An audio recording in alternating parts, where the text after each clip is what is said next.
मैं देश के यशस्वी प्रधानमंत्री मोदी जी और माननीय वित्त मंत्री निर्मला सीतारमण जी को बधाई देना चाहता हूं, जिन्होंने देश की अर्थव्यवस्था को मजबूती देने वाला यह दूरदर्शी वित्त विधेयक सदन के सामने रखा है।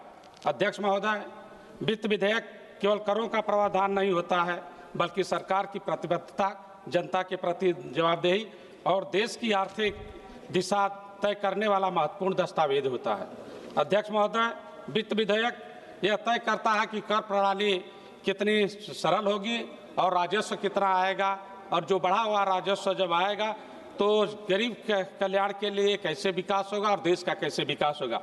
अध्यक्ष महोदय, 2014 से पहले जो है कर प्रणाली जो है जटिल थी, उसमें तरह तरह के नियम थे, अलग तरह के कानून थे और ऊपर से भ्रष्टाचार की लंबी श्रृंखला थी।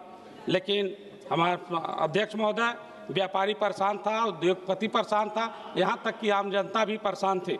लेकिन अपने देश के यशस्वी प्रधानमंत्री मोदी जी को धन्यवाद दूंगा, जो इस जटिल प्रक्रिया को गुड एंड सिंपल टैक्स में प्रक्रिया में चेंज कर दिया।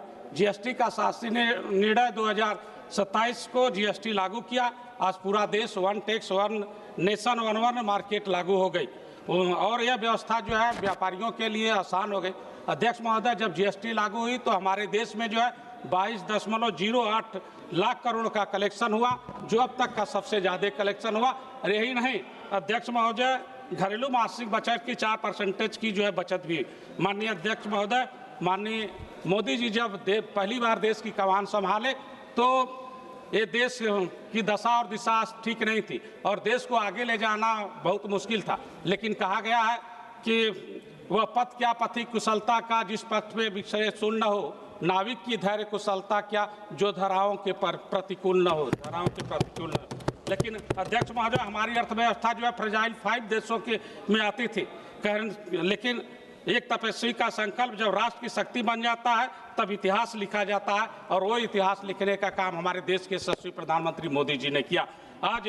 आज हम फ्रेजाइल 5 की अर्थव्यवस्था से निकलकर हम दुनिया की चौथी अर्थव्यवस्था बन गए। अध्यक्ष महोदय, नीति आयोग के सीईओ जो है वी सुब्रमण्यम जी ने कहा कि भारत जो है जापान को पीछे छोड़कर दुनिया की चौथी अर्थव्यवस्था बन गया है और 4 ट्रिलियन की इकोनॉमिक हो गई। और ये हमारा अनुमान नहीं है, ये जो है IMF वर्ल्ड इकोनॉमिक आउटलुक का रिपोर्ट है। अध्यक्ष महोदय, अगर इसी तरह हमारे देश के यशस्वी प्रधानमंत्री जी की सोच और योजनाएं चलती रहेगी तो 2.5-3 सालों में हमारा देश जो है दुनिया की तीसरी अर्थव्यवस्था बन जाएगी। माननीय प्रधानमंत्री मोदी जी के पिछले लगातार 11 वर्षों का व्यापार क्रांति के सार रहे। अध्यक्ष महोदय, 1500 से ज़्यादा जो है पुराने कानून हटे और रेट्रोस्पेक्टिव टैक्स और एंजल टैक्स हटाए गए।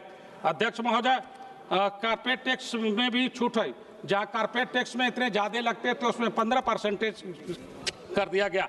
और जो इनके सरकार जो 2000 से लेकर 2014 से जो विदेश में जो निवेश होता था, करीब जो है 667.74 अरब डॉलर का निवेश हुआ करता था। लेकिन 14 से लेकर 24 तक जो है 991.32 अरब डॉलर का हुआ। यही नहीं अध्यक्ष महोदय, 23-24 में जो है 84.8 अरब डॉलर का निवेश हुआ, जो अब तक का सबसे ज्यादा निवेश हुआ। अध्यक्ष महोदय, 2014 से पहले जो है 3.4 जो है करोड़ 3.9 करोड़ जो आयकर रिटर्न लोग भरते थे, लेकिन आज जो है 9.19 जो है अधिक लोग जो आयकर रिटर्न भरने वाले हो गए। अध्यक्ष महोदय, 2014 में जो है हमें टैक्स पर जो छूट मिलती थी 2.5 लाख पर जो शून्य टैक्स लगता था, लेकिन 2025-26 में जो है जो 12 लाख का टैक्स पर अगर स्टैंडर्ड डिडक्शन मिला दिया जाए तो 12.7 पर जो है शून्य टैक्स लगता है, जो मध्यम वर्ग के लिए जो बड़ी राहत का विषय है। अध्यक्ष महोदय, जब देश में संकट आता है तो विपक्ष को आपदा में अवसर ढूंढता है, और अब विपक्ष यही कहता है कि मोदी जी तो गए।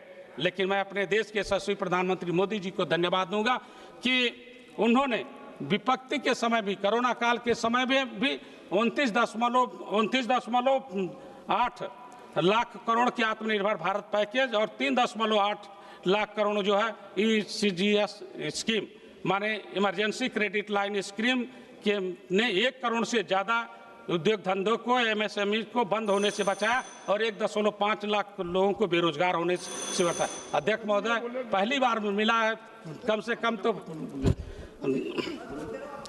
अध्यक्ष महोदय, $1 ट्रिलियन से ज्यादा एफडीआई और $825 अरब के ऐतिहासिक निर्णय से एनपीए घटकर जो 2.6 रह जाना दिखाता है कि भारत ने खुद को वैश्विक विकास का विश्वसनीय ईंधन साबित कर दिया।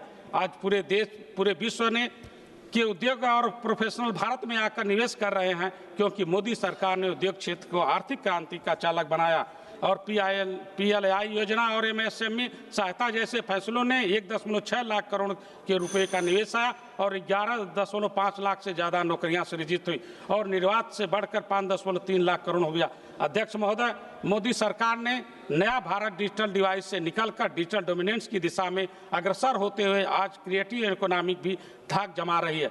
हर महीने 24 लाख करोड़ से अधिक यूपीआई ट्रांजैक्शन और दुनिया में 49% रियल टाइम डिजिटल पेमेंट में भारत की हिस्सेदारी होना, यही तो डिजिटल भारत है, यही तो मोदी जी का भारत है।